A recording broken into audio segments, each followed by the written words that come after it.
maybe a new seasonal affix, they'll remove 2 of the lesser liked dungeons and maybe bring back 2 from the past, like Skyreach or Stormstout Brewery, or just something from BC and tune it for regular content, and that'll keep the MDI fresh and a reason for Mythic Plus players to feel like a new reason to log on the game every time they come to a new season. Very cool. Yeah, that would be neat. I'd like that. Shoeboots? From a systems perspective, the 4th war has ended. Cross-faction dungeons and raiding, I think, are coming our way, with war mode as the way to turn that feature on or off. That's my prediction. Story-wise, I think we're going to the Shadowlands. I think we're going to hear from some great characters like Kel'Thuzad. I think we're going to hear from Odin. We're going to hear from Helya. And I'm saying this as an Alliance player. I predict that by the end of the next expansion, Sylvanas will save us all. Look at that. Look at that. Actually, you know, that's... And that's how you'll feel when she does it. Raven? Yeah, I think Shoeboots has just taken all my predictions, really. I agree. I think we're going to the Shadowlands. I think we're going to find out what deal it was that Sylvanas made with Helya. Like a lot of those mysteries are going to be uncovered. Who was it who was speaking to Vol'jin? Wasn't Wom Sandy, so who was it? Right. We're going to find all that shit out. Towelliee? Shadowlands, new leveling system. Mage Tower comes back permanently as a progression system. Wouldn't that be great? Wow. Right? That'd be awesome. And yeah, that's it. Okay. Jason? I think we're going to see some permanent addition to our characters' toolkits, power sets, etc. Whether it's in the form of a new talent row, maybe a stat that unlocks at a certain level, or possibly some type of artifact replacement, but that becomes a permanent addition to our characters. They've been real cagey, and they've been real skittish about giving us permanent additions. Every new toy we've got in the last 3 expansions has been modular, and it goes away when we leave. I think if you read between the lines of some of the stuff that we've heard from Ian and other people on the development team, it's time to give us something that we're going to carry for the rest of this game. And I think it's overdue. All right. And with that, I think we'll open it up to questions. And by the way, Kevin, who is going to be holding the mic. Hello. He has the Dark Moon Herald, which is another awesome podcast that is actually ending soon. And thank you. Very sad. Thank you so much great podcast. Been doing it for years, and thanks. Absolutely. It's. I wasn't going to bring it up, but thank you very much for recognizing the podcast that I did. My name is Ringmaster Kevin. Hi, everybody. My co-host, Sal, over there. She's fantastic. But yeah, anyway, it's coming to an end because life happens, and it's important to put family first. But thank you. If anybody of you, if you are a listener to the Dark Moon Herald, thank you so much for listening to my show over the years. It really means a lot to me. So, before I start crying, let's do some Q&A. All right, here we go. So, I don't know if you guys have run into this issue at all, but I'm on a low population server. And I've been raiding with the guild Heroic for about 5 years. And we stopped being able to field 10 people recently. The guild was given the option to move to a higher pop server like a Dalaran, and half the guild said, no, we don't want to go. So our guild team of 5 years fell apart. So my question is, do you think Blizzard needs to do something for the low pop folks to help keep guilds like mine from falling apart? All right. Anybody want to take that, Jason? I would love to take that one, Pat. Yes, I'm on a medium-ish pop connected realm, and the pool's getting real small. You know, my team just hit 4 of 8 Mythic last week. We had to wait for the second round of nerfs coming in, and we're stalled out, and it's hard to recruit, and that puts us at second place in the realm. There's just nobody raiding on our realm at this point, and they said 2 years ago they were going to do another round of realm connections, and they never did them. Again, as we talked about earlier, I believe in the guild structure, and I believe the guilds are the backbone of this game. guilds as we know them only flourish on a realm ecosystem. And we have no realm identity anymore. There's too much reliance on sharding to populate the game world. Let's just bite the bullet. We know we don't need as many servers as we needed in 2009. That's just the state of reality. Let's move on, connect up a bunch of realms and make big pools of players, and rely on those realm connections to populate the world instead of an automated load balancer. That is one of my biggest wish list items for this game going forward. We absolutely need it, and I hope we hear something about it this weekend. Anybody else have thoughts on? Yeah, I mean, I don't think there's a perfect solution to your problem, and I've had your problem myself in my life. I do think that the best solution that I've seen is something that we're seeing it again in Classic. I think targeted free realm transfers is probably the best thing that they can do. I'm imagining that if I understood your question, what you said correctly, half your guild was ready to pay up to move to a high pop server, and half. The guild was going to pay for it. Oh, the guild.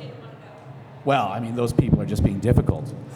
But I think that there's something beneficial to them saying, like, look, if you're on low pop realm X, we're going to send you for free to realm Y, and everyone can say, we're all going to the same place. There's something about them doing the math and figuring out where they think the best place you can go that I think that's honestly the best you can do. And I know they've offered cross-realm rating and battle tag stuff, and I get it. It's just not the same as being on the same realm as your crew and trying to like get up Warcraft logs, you know, like, I mean, for me, like position 30 on the realm, but maybe not what Max is used to. But I think that's honestly the best they can do. And I think that it should be like a standing thing, not just like here's for 2 weeks. I think that when they decided to combine realms a few years ago, I think that was ultimately a mistake. They should have just said, look, this realm is dead. We're clearing it out. You can stay if you want. We're not going to force you to leave. But anyone on this realm can move for free to this other realm that's doing well. I think that's what they should do. Because it's almost an impossible problem. Like you saw with Classic, they released it. They knew there's going to be that many people. They added that many servers after it. The reason why they were hesitant is they didn't want to make 1 million servers and then a bunch of people stop playing and then there's a bunch of servers with less people on them. The thing that you're running into is that they don't want to merge servers because people want to feel that sense of community and they want to see the same people in Orgrimmar when they log on every day, or Stormwind, right? Sorry, my bad. Well, either way. No, okay, Either way. but then, you know, if you do that, then you're going to have, and the same thing when they removed 10-man heroic rating, what used to be heroic rating instead of what is now mythic. You know, it had a lot of people fall apart. Classic guilds, when Classic came out, a lot of guilds bled players that were going to play Classic full time, and people were needing people all around. Merging realms is obviously the case, or in his case, killing it and finding a way to get you a cheaper option to get somewhere else. But the reason that it really isn't an easy answer, because there's two sides of it. But yeah, I think his answer at the end was probably pretty good too. Anybody else want to weigh in at all? I mean, we ran a very successful cross-realm arrangement, but it means we have to do it through Discord. So we do a cross-realm raid on the EU side. We also we have an NA group who do cross-realm on the North American side.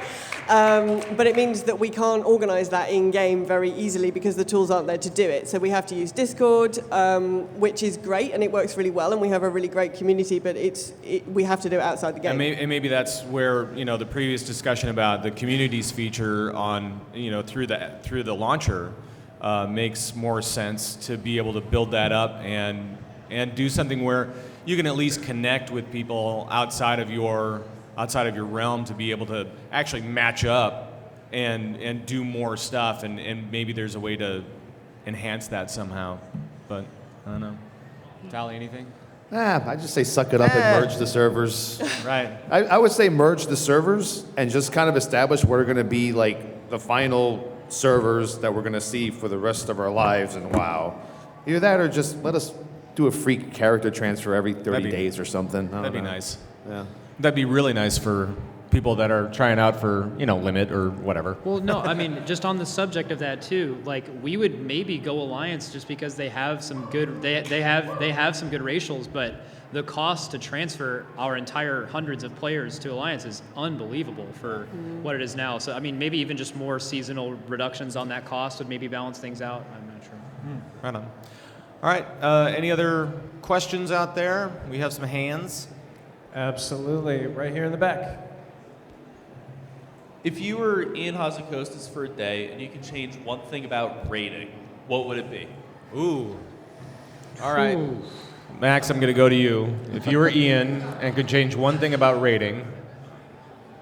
Well, okay, here's my dream world. You guys ready? All right. So there's no PTR testing. There's no dungeon journal. Amen. You just go into Mythic and you have to figure it out. You have to completely improvise. You have no extra time. Wait. There's a reason this is a dream, especially if you guys watch us do Mythic progression. Like a lot of the times there are some really, really bad bugs and they need that time. And it's not like, I understand like other games like Final Fantasy have this where that's their system, but Final Fantasy fights aren't in the same stratosphere of the intricacy of WoW fights, and there are going to be problems with how it's designed. So I would say just having it be anytime you can enable creativity, that's how I would do that. And off the top of my head, I would say maybe relook at what classes have buffs. I'll give a few examples. Melee is so hard to use in raiding content. In dungeons, melee are really prevalent. In PvP, melee are prevalent. In PvE raiding, a lot of the times you end up running so many ranged because of the way fights are designed, and it's not because they design them poorly, it's because of how a good raid fight comes out. Ranged typically do just as much damage but have major advantages by being away from whatever you're hitting.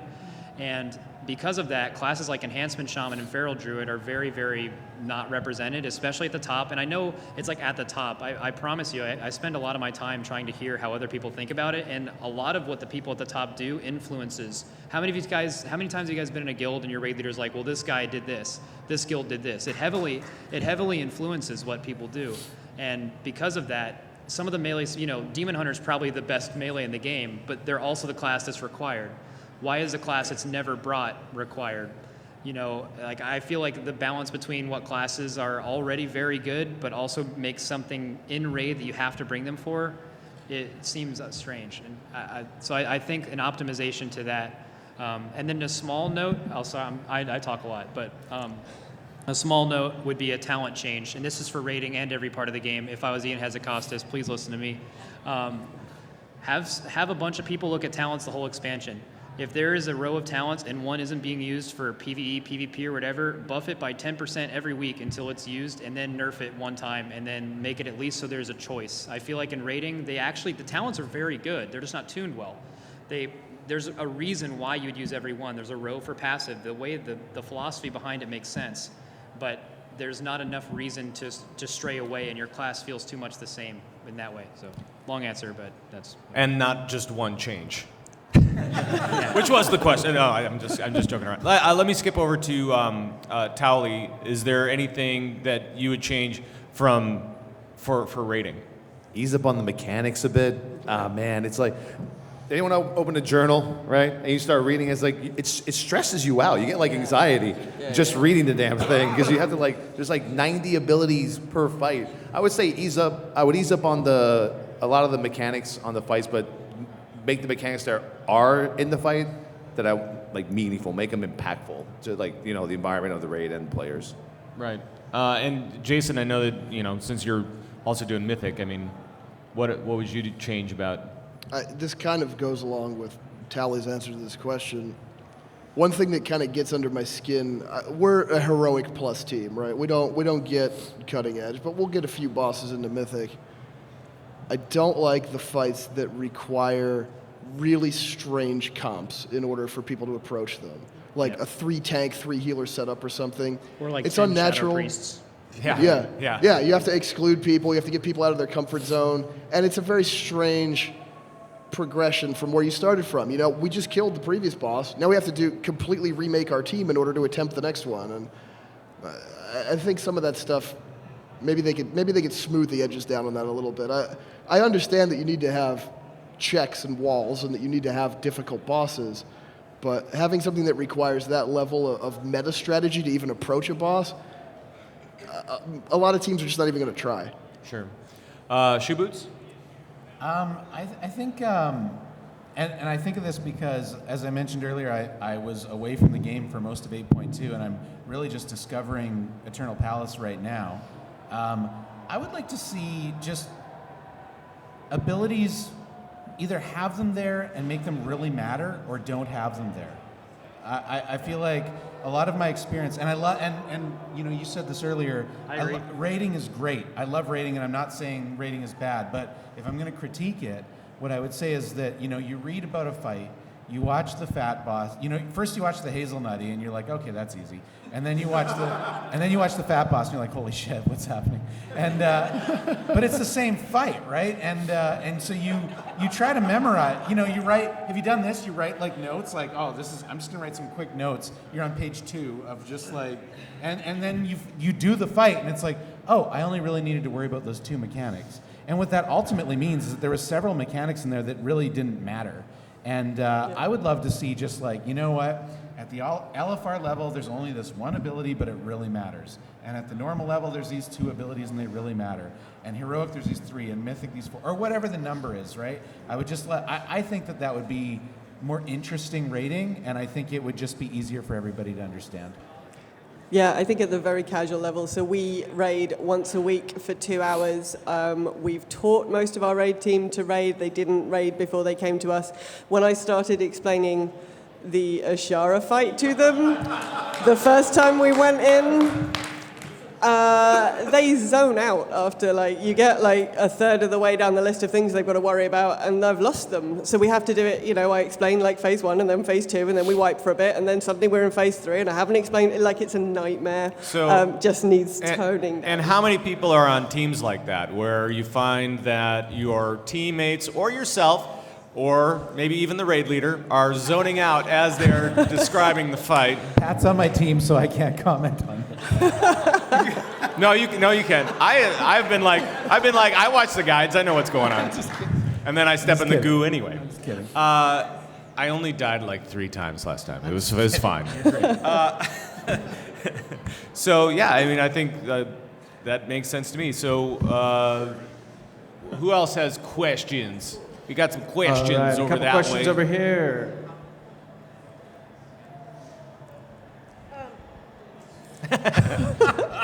I don't know. Hi, I don't Sal. know you. Well, you're friends. That's nice. So, hey, I got 2 questions. Now, first of all, it seems that you don't like thunder forging and all the RNG that goes along with it. And with that, that makes gearing take longer and stay relevant longer. And my question is, what would you replace it with, if anything? I'm looking at you, Raven, because you just looked confused. My second question is, Shoeboots, gosh darn it, when's your next podcast with Coltrane coming out? Am I right? Yeah, that's what I want to know. Should I answer that? Sure, yeah, let's have you answer that. The hardest part with working with Coltrane is he swears you to secrecy. So, Azeroth Public Radio Episode 2 has been written and about 75% recorded, if that helps you out. And I think Coltrane even said semi-publicly that it's coming after BlizzCon, obviously, but... I mean, to be honest, our plan was originally, I mean, anyone that's heard that, and I'm not bragging, this is all Coltrane doing it, right? Like, I help write it, and I appear on it, and I get a free ride, but it's really Coltrane's baby. And let me tell you, the first show, those guys that have heard Azeroth Public Radio, the first episode, and even the outtakes for that matter, the production value on it, being an audio producer, I would never attempt that. I would never attempt an hour and a half fully produced podcast the way that it's a super ambitious project, and it totally blew my mind. That episode, it was awesome. Thank you. The original plan was maybe once every 2 months or so, because it really is just way too much work. Yeah. But then after we released our first episode, I got married, I went on a honeymoon, I got back, we started working on the next episode, and then I won't sit here and tell you about Coltrane's life, but his IRL situation got totally out of control. But I can promise you that both of us have had many talks about how we really want to get the second episode out. We hope to get it out in time for BlizzCon, but it will be out soon, TM. Right. So on the second question, or on the first question actually, which was what would you replace Titan Forging, Warforging with? Does anybody have any thoughts on that? I mean, I know that we talked a little bit about gearing and about what we would like out of gearing. Does anybody have anything specific that they want? Max? Well, it's like I said, with an exact system, it's hard to tell. But I think there's so much an aversion now to what people call RNG on gear. But I don't think it needs to go back to what it was in Classic, where it was just like you just needed this one piece, then you're set for 3 months. If any of you guys rated in Mist of Pandaria, right before they started the Titan Forging concept, they had something called War Forging and Thunder Forging from Siege of Orgrimmar and Throne of Thunder. Yeah. In my opinion, like I played the game so much, and I still was like, just like you are now, where you'll never reach the point. Like now, it's impossible. Like you cannot reach the point where your character is perfect. But you still couldn't reach that, even with just one upgrade on every piece of gear. I think it was like 6 eye levels or something total. That's enough to not make it feel like you're not happy when you get a piece to drop, and it's enough where it still matters. But that as a concept, I'm sure they'll bake it around and turn it into something else, because it doesn't need to be eye level based, and I think there's enough aversion to that for the past 3 or 4 years where that's not really liked. But I think something where there's a minimal level of RNG on gear, and maybe in general, reduce the amount of total gear we get. I don't know if that's widely liked, but I feel like we're just showered in gear. Yeah. And that has to happen. I mean, it has to be, because the system is quantity and you get lucky, right? So maybe with the change of that, we'll see less gear and maybe. I know that I've talked to a bunch of people here at the show, and that was kind of my analogy too. It's like you step into a rain shower, and it's just raining gear on you, and you're trying to pick out the individual drops to actually. It doesn't matter as much. Like when you like imagine going and farming for weeks to get one item, even though that's unrealistic in today's day and age for gaming. That item was like everything to you. You wanted to log on just to do that. Well, and it was not just knowing that it was out there, but it was you knew the name, you knew what it looked like, you know exactly what. I mean, it's the classic thing, right? I mean, it's like all of this stuff, and you know what's best for all of your raid team, and so I think having a little RNG is fine. Having a little bit like that, where it's some item level boost or something like that. I just don't want to see it get so complex that we have to go out of our way to figure it out and do the math, or go to a website so that somebody else can do the math, because God, the math. And also on that subject, because Titan Forging is typically its own thing, but it should be lumped in with sockets. Like sockets should absolutely go back to being static. I mean, that's even more of an RNG, fiesta now than it has been. But jewel crafting still has to matter. You can't remove it. Like it has to exist. So static sockets on certain pieces of gear or certain pieces in raid, or a way to earn them, something like that. Anybody else have something that they didn't say earlier? Or? Well, first of all, I think the big takeaway from tonight's panel is that we need to have Thunder Forging back. Yeah. My answer to this question is a proposal that I think would be good for the game, but I'm not sure I would actually like it. We need a bit more stat complexity to return to the game. There's not much stat complexity now. There are only 4 stats outside of primary and stam. And maybe we need some defensive stats back on gear. Maybe we need some healer-related stats on gear. Armor, maybe when a cloak drops, it's not eligible for, like 30 people in the raid don't want the same cloak. This would kind of stem the fire hose of loot, but it would also make it feel cool when you got a piece that had a stat for you on it. It would introduce some decision-making about how you gear your character. As much as I was relieved when hit and expertise went away, having maintenance stats creates decision spaces. So I think it's time for a little more stat complexity on gear, and to have a piece of gear have an identity. It belongs to a particular role. I would like to see something like that, and I think that might alleviate some of these problems. All right, the We next have question. another question. Yep, right over here. Hi, I just wanted to follow up on Max's observation that range DPS tends to be highly valued over melee simply because they can inflict the same numbers from many different locations, whereas melee has to be in a certain place. Yeah. If I understood that correctly. My question is more about how do we fix that? Easy. And there seems to be a couple different options, and you could just sort of nerf range DPS, or you could give melee a incoming damage reduction. Are those answers too simplistic, or is there a more subtle way to get a little bit more balance there? Well, I'd hate to think that I'm naive enough to say like, oh, I could just fix it and work for them. You know, I have no idea how to design a game, but I promise you the melee and range thing is something that I think about a lot because I have to think about what I'm going to run, who's going to play what for a raid in months in advance before it comes out, and I base it on the fights.